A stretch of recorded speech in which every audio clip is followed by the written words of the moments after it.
अस्सलामुअलैकुम वरहमतुल्लाहि वबरकातुहू। कैसे हैं आप सब बच्चों? उम्मीद करती हूँ इंशाअल्लाह आप सब खैरियत से होंगे। तमाम बच्चे उर्दू की किताब खोल लें। सफ़ा नंबर है 42।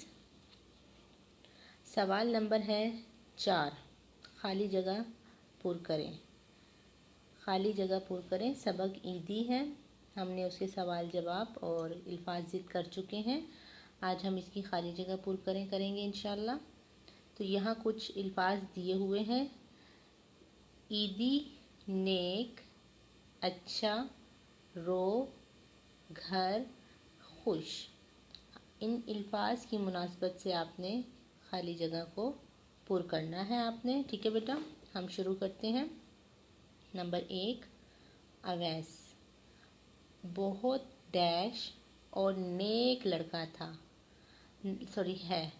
अवैस बहुत अच्छा और नेक लड़का है।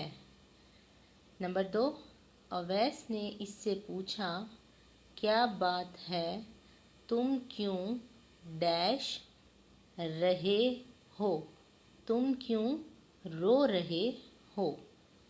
अवैस अपने डैश गया। अवैस अपने घर गया।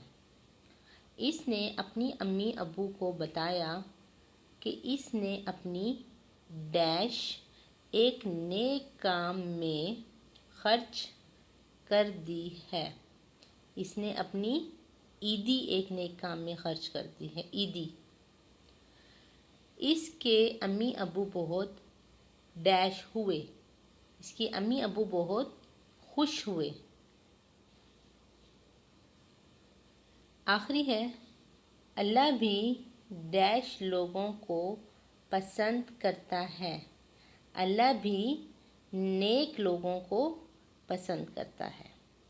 तो बेटे ये आपकी खाली जगह थी। इसी सफ़े पे सवाल नंबर 3 दिया हुआ है। सफ़ा नंबर 42 पर ही सवाल नंबर 3 दिया हुआ है। खुशखती करके लिखना है। ये आपका होमवर्क है, खुशखती करके लिखना बेटा। खुशखती का मतलब ही यही होता है कि आपने अच्छी अच्छी राइटिंग में लिखना है।